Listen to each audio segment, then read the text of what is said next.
Coucou, c'est Marie et Karim d'Inspiring Explorers. Et aujourd'hui, on va vous emmener avec nous dans un voyage à travers la Bosnie-Herzégovine.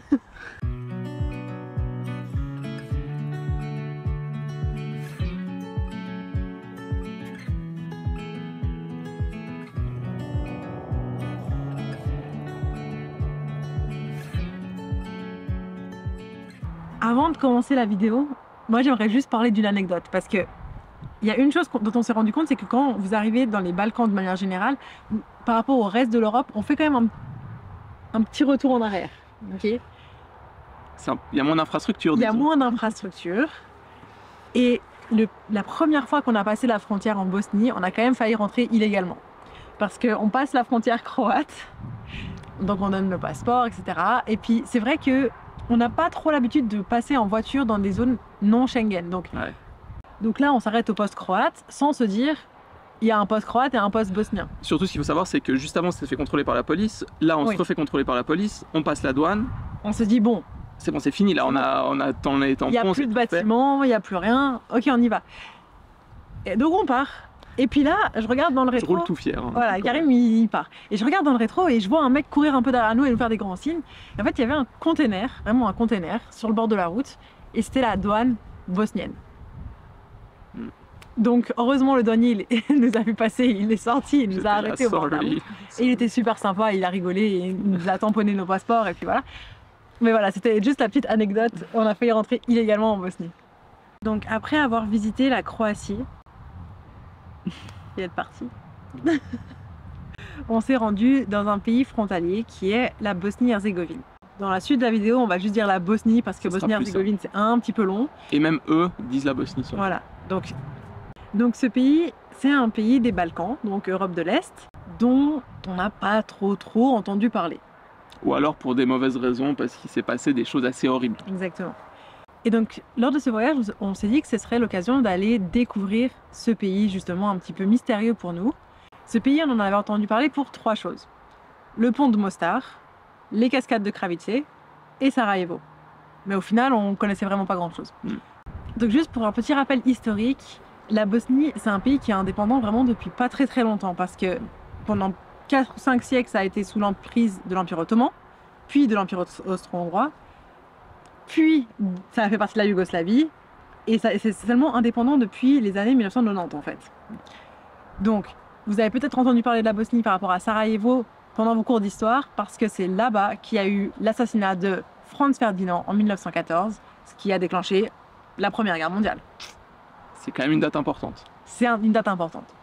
Ensuite, on va pas trop faire d'histoire, mais globalement, la Bosnie a rejoint la Yougoslavie, qui a d'abord été un royaume, puis qui est devenu une république avec un président à vie quand même, communiste. Et donc du coup, arrive un moment où ils ont quand même voulu avoir leur indépendance. Donc au début des années 90, ils ont voulu quitter la Yougoslavie, comme quasiment tous les pays de la Yougoslavie.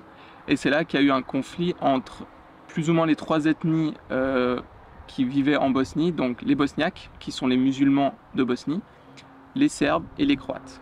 Ça s'est pas très bien terminé, il y a eu un génocide à l'encontre des Bosniaques, et tout ça s'est un peu résolu en 1995 avec le retrait de la Serbie. On va pas aller plus en détail dans l'histoire parce que c'est vraiment super long et ça risque d'être ennuyeux pour la plupart des gens, mais si par hasard ça vous intéresse, dites-le nous parce que nous on est intéressés aussi à faire des vidéos un peu plus informative, donc on pourrait très bien faire une vidéo sur l'histoire de la Bosnie plus largement. Exactement. Ok, donc vous l'aurez compris, c'est un pays qui a vécu beaucoup de choses, qui a traumatisante surtout, beaucoup de traumatismes et qui est surtout très intéressant à découvrir. On s'arrête là pour l'histoire et on passe à nos impressions. Du coup, on va déjà commencer par la sécurité. Est-ce qu'on s'est senti en sécurité? Je pense que globalement la réponse est oui. Même les gens étaient super sympas. Quand on est arrivé, on était à la bourre. Dans un petit village tout perdu. Marie était en panique parce qu'elle devait faire un cours. On a juste demandé à quelqu'un pour trouver notre chemin. Ce quelqu'un a été demandé à quelqu'un d'autre, demandé à quelqu'un d'autre, etc. Et au final, genre trop sympa quoi. Même s'il y a des fois la barrière de la langue, les gens ils essayent. Maintenant, si on continue un petit peu plus avec l'aspect voyage dans un véhicule, en termes de route, c'est pas foufou. Hein. C'est compliqué. Les routes souvent sont détruites, des fois inexistantes. À un moment, on devait retourner en Il Croatie. faut pas croire le GPS. Ouais, vraiment. Genre, la frontière, ça nous indiquait que la frontière était par une petite route en Dans un pierre, chemin de forêt. dans un chemin étroit comme ça de forêt. Bon, apparemment, il y avait vraiment, il y avait un panneau qui indiquait la frontière. Oui, mais non. Ouais, il faut savoir vos limites quand même. Après, en termes de van life, c'était un peu compliqué. On a préféré ne pas dormir dans le van parce qu'on a vu que souvent il y avait des gens qui venaient au milieu de la nuit, soit demander de l'argent pour l'emplacement alors que c'est pas à eux.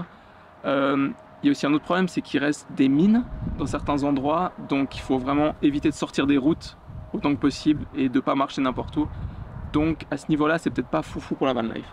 Bon, par contre, on a vu pas mal de camping sur la route. Après, on va pas se mentir, les campings, c'était, je crois, 18 € et des appartements, genre 50 mètres carrés ou plus, c'était le même prix. Ouais. Donc, le calcul était vite fait. On a lâché Stan pour une douche. Ouais, et du wifi. Exact. Et le dernier point, c'est que moi, je suis végétarienne et on va pas se mentir, les Balkans, c'est pas hyper vegetarian friendly. Donc, les options sont un peu limitées. Alors, il y a des salades très bonnes, dont la Shopska, qui est incroyable. Leurs légumes sont super bons. Par contre, en plats principaux, c'est plus compliqué. Effectivement. Il y a beaucoup de viande, donc les chevap chichi. Il y a principalement de la viande. Chevap chichi, ouais, c'est juste. Il y a principalement de la viande. Si vous mangez pas de viande, c'est un peu compliqué et c'est assez lourd. La nourriture, elle est costaud hein, quand même. On fait la sieste après. Ah ouais. Et comme en Croatie et comme dans la plupart des autres Balkans, il y a bien sûr mon plat préféré, le burek. Il y a des bureks à toutes les sauces. Bon voilà, maintenant on vous a donné nos impressions sur ce pays qu'est la Bosnie. Maintenant on va passer plus dans le cœur du sujet avec les plus beaux endroits que vous devez absolument visiter si vous y allez. Et on commence tout de suite par un parc national qui est le parc national de Una. Les principales choses à y faire sont des cascades. Parce qu'en fait, Una, c'est la rivière qui ensuite arrive en Croatie à Plitvice. Donc on retrouve un peu cet esprit de cascade avec la cascade, alors il ne faut pas me juger sur la prononciation, de Strbaki Buk, qui est splendide. Elle est énorme. Incroyable. Franchement, moi, j'avais l'impression d'être en Islande. Il y a un petit parcours aménagé. Grosso modo, beaucoup de choses sont aménagées en Bosnie. Ouais. Hein. Tous les trucs touristiques sont aménagés. Ouais, donc c'est assez facile d'y aller, de marcher. Peut-être pas d'y aller parce que la route était un petit peu cabossée. Oui, il n'y a pas de route bétonnée. Ouais. Donc, voilà. Mais c'est la plus grosse difficulté. Après, c'est une petite marche tranquille dans la forêt, mais c'est vraiment trop beau. Et un petit peu plus loin, il y a aussi la cascade de Martin Broad, aussi moins impressionnante, mais super sympa. Super sympa quand même. Donc là, on est encore à la frontière avec la Croatie et on continue à la frontière avec la Croatie et on continue avec les cascades. On arrive à Kravice. Donc ça, je pense que c'est les cascades les plus connues de Bosnie. Ouais. Nous, on a été, moi personnellement, j'ai été un petit peu déçue parce que c'est vraiment pas les plus impressionnantes. Si vous êtes allé à Una avant, rien à voir. Ouais, vraiment. En fait, le seul point cool, c'est qu'on peut nager en dessous de la cascade, enfin quasiment en dessous de la cascade, mais c'est extrêmement aménagé. Ouais. Et ça coûte relativement cher, enfin c'est quand même 10 € par personne, alors que c'est pas foufou, c'est le même prix que Plitvice quoi. Alors que c'est hors saison, ouais. Alors que c'est beaucoup moins impressionnant, beaucoup moins joli et beaucoup moins dans la nature en fait. Dans la nature, ouais. Mais si vous n'avez pas fait la Croatie, ça vaut totalement la peine. C'est juste que nous, avec cette expérience qu'on avait eue de la Croatie, c'était un peu moins. Et si vous n'êtes pas allé à Una avant, moi je dirais aller à Kravice en premier, après à Una. Ouais, il y aura moins de déception. Ouais. Ensuite, là, c'était un arrêt qu'on a fait, pas un peu par défaut, mais c'était sur la route entre Kravice et notre prochaine destination. C'est Blagaj. Donc en fait, là, il y a la maison des derviches qui date du 15e siècle, je crois. Et en fait, c'est vraiment, on s'immerge un peu dans cette culture, dans cette époque. Il y a une petite rivière aussi au bord. C'est un arrêt pas très long, je dirais. Non, à part si vous voulez manger, il y a des petits restaurants au bord de l'eau. C'est sympa, c'est un endroit qui est quand même agréable. On peut aussi faire une petite balade en barque et rentrer dans une grotte. C'est sympa. Après, c'est pas obligatoire. C'est pas un arrêt obligatoire, mais c'est sur le chemin, donc autant s'y arrêter. Et le prochain arrêt, c'est peut-être le plus connu à part Sarajevo. Il s'agit de Mostar, qui est une ville qui est vraiment marquée par l'Empire ottoman. Donc, il y a beaucoup de mosquées, les petites ruelles, les maisons en pierre. Le bazar, la nourriture. Parce qu'il y a un truc aussi en Bosnie, il y a le café turc, le thé turc, les pâtisseries turques. Incroyable. C'est vrai que c'est très marqué par la gastronomie turque. Ouais. Et Mostar, on voulait y aller surtout pour voir ce pont qui est hyper connu parce qu'on peut sauter de ce pont. Et c'est un saut de entre 20 et 27 mètres, ça dépend la hauteur de la rivière en dessous. Il voulait le faire. Je voulais faire une vidéo où je sautais du pont. Il a vu le pont et il a dit non. J'ai fait demi-tour. Mais ce qui est cool, c'est que chaque jour, il y a des personnes qui font partie du club de plongeon qui sautent. Donc vous pourrez voir quelqu'un sauter de ce pont et c'est quand même hyper impressionnant. Genre le saut, la chute est super longue. La durée dans le vide. Vraiment, j'ai cru que c'était arrêté. Genre qu'il avait un truc qui le tenait en l'air. Ouais, c'est super long. Mais c'est hyper cool. Ouais, et aussi ce qu'on a bien aimé, c'est qu'on a été dans un petit restaurant. Donc Mostar est très touristique. Hein. On a été dans un restaurant sur la rue principale. Donc encore une fois, très touristique. Et on a mangé pour 12 balles. Ouais. Pour 12 euros. C'était délicieux. On avait des boissons copieux. Franchement, c'est le rêve. C'est le rêve. Ouais. Et on arrive enfin à la capitale de la Bosnie, qui est Sarajevo. Encore une fois, ville empreinte d'histoire. Et on le sent quand on arrive. Et on a fait un free walking tour. Franchement, on vous conseille, ça vaut trop la peine. En plus, la guide nous donnait un peu des informations par rapport à elle, à sa famille. C'est ça, et c'était hyper intéressant. Parce que vraiment, on ressent ce qu'elle a vécu, ce que sa famille a vécu. Et c'est ça qui fait toute la richesse de cette ville, en fait. Et ce qui est vraiment hyper cool avec la Bosnie, c'est que c'est très...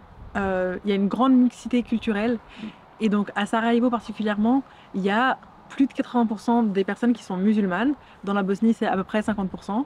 Et donc là, vous le ressentez vraiment. Mais ce qui est vraiment preuve de la mixité, c'est qu'il y a quand même des églises. Une synagogue aussi. Il y a une synagogue. Et donc c'est agréable, moi je trouve, de ressentir cette tolérance quand on arrive à quelque part. Clairement. Du coup, nous on s'est beaucoup baladé dans le quartier ottoman, où là vraiment on a l'impression d'être à Istanbul. Hein. Concrètement, il y a des mosquées de partout, il y a des petits cafés, tout le monde est assis en train de boire son petit café turc ou son thé turc. Il y a des bars à chicha de partout, en train de manger des baklava. C'est hyper agréable. Il y a aussi un point de vue un peu en hauteur de la ville qui s'appelle le Bastion Jaune, qui vous donne un panorama sur Sarajevo qui est parfait pour le coucher de soleil. Vraiment, c'est super beau. C'était magnifique. Il y a plein de jeunes qui s'y retrouvent. Il y a un petit bar. Ouais, c'est pas vraiment un bar. Ouais, c'est une maison un peu délabrée. Il y a quelqu'un qui a mis un frigo dedans et puis qui vend des boissons. Et c'est vraiment cool. Il y a de la bonne ambiance, de la musique des fois et tout. C'est vraiment cool. Et on arrive déjà au dernier point de notre séjour en Bosnie, qui est, pardonnez-moi pour la prononciation, Trnovačko jezero, qui est un lac en forme de cœur, un lac de montagne en forme de cœur. Bah, c'est un petit peu triché. C'est un peu la transition vers nos prochaines vidéos et nos prochains pays. Ouais. Parce qu'en fait, pendant cette rando, on passe la frontière et on arrive au Monténégro. Donc on s'est quand même dit qu'on allait le mettre là parce que le départ se passe en Bosnie. C'est obligé de commencer en Bosnie. Donc on peut un peu assumer que c'est en Bosnie. Ce lac fera partie d'une vidéo à part, on a fait une vidéo dédiée sur ça, mais juste la route pour y accéder, c'est quelque chose. C'est 17 km de route non goudronnée. En fait, pour moi, c'est un chemin de randonnée sur lequel on roule, vraiment. Donc, on a mis 1 heure, 1 heure et quart à le faire. Donc, pour 17 km, hein, on n'allait pas très vite. C'était long, j'étais sur les nerfs, je tenais comme ça la portière. Mais vous verrez plus de ça dans la prochaine vidéo. Et ben voilà, on arrive déjà à la fin de ce séjour en Bosnie-Herzégovine. On peut quand même le dire en entier pour la fin. On espère que ça vous aura intrigué, ce pays, que ça vous aura intéressé aussi et que peut-être vous allez l'ajouter sur votre liste de pays à visiter parce que vraiment, ça en vaut la peine. C'est un pays à part, je dirais, hyper particulier, hyper intéressant et qui mérite vraiment le détour. Et si vous êtes déjà allé, vous pouvez peut-être nous dire en commentaire ce que vous en avez pensé, ce que vous avez aimé, ce que vous n'avez pas aimé et on discutera. Clairement. Mais du coup, n'hésitez pas à vous abonner et à mettre un pouce en l'air. À bientôt. À bientôt.